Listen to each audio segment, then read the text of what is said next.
All right, here's a quick tip for those of you that may have a weed eater string trimmer.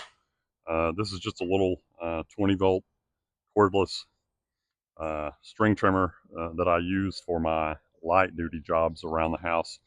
But anyway, your line, you can simply take WD-40 and spray a little bit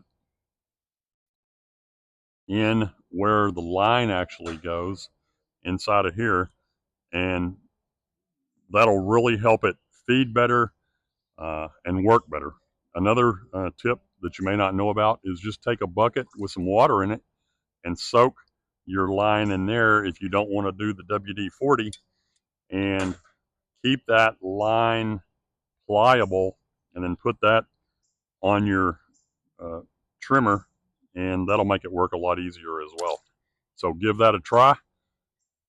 We think you'll like it, and let us know what you think.